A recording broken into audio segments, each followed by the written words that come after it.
আসসালামু আলাইকুম দর্শক, সবাই ভালো আছেন?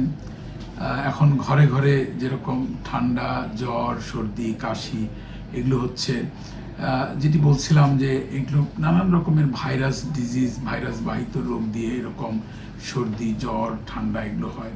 কিন্তু শুধু জ্বরও কিন্তু হচ্ছে এখন। এখন এই সময়ে আপনার টাইফয়েড জ্বরেরও প্রাদুর্ভাব আমরা একটু দেখতে পাচ্ছি। কাজেই শুধু জ্বর মানেই যে ইনফ্লুয়েঞ্জা, জ্বর মানেই যে অন্যান্য ভাইরাল ইলনেস, এটি বলা যাবে না। জ্বর মানে টাইফয়েডের কথাটা আমাদের একটু মাথায় রাখতে হবে। টাইফয়েড জ্বর কীরকম? এটি একটি ব্যাকটেরিয়াল ডিজিজ।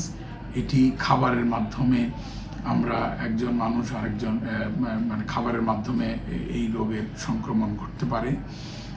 বাইরের খাবারগুলো যেরকম খাবেন, আপনারা মনে করেন ফুচকা খাচ্ছেন, আপনারা চটপটি খাবেন, আপনারা ফল ফ্রুটস বাইরে কেটে বাইরের পানি দিয়ে ধুয়ে খাবেন, তাহলে কিন্তু দেখা যাবে যে আপনার এই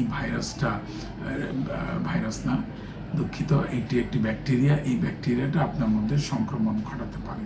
কাজে এটি খুবই সাবধান থাকতে হবে, খাওয়া দাওয়ার ব্যাপারে খুব চুজি হইতে হবে। তার কারণ টাইফয়েড রোগটা কিন্তু অনেক জটিল। অনেক সময় দেখা যায় যে আমরা টাইফয়েড রোগে আক্রান্ত হলে পরে রোগীর অনেক কষ্ট হয়, অনেক জ্বরের পাশাপাশি মাথা ব্যথা, গা হাত পা ব্যথা, মাঝে মাঝে কারো কারো কাশিও হইতে পারে।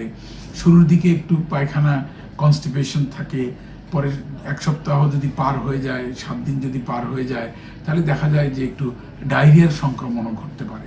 এগুলো আমাদের মাথায় রাখতে হবে। এগুলো কি করব, ওই মুহূর্তে আসলে রক্ত পরীক্ষা করতে হবে।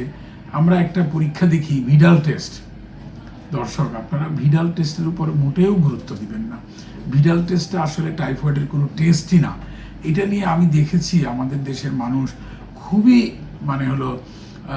একটা যন্ত্রণার মধ্যে থাকেন যে এই আমার ভিডাল পজিটিভ, জ্বর নাই অথচ ভিডাল নিয়ে মাথা ব্যথা। প্লিজ আপনারা ভিডাল টেস্টেরকে কোনো মতেই গুরুত্ব দিবেন না।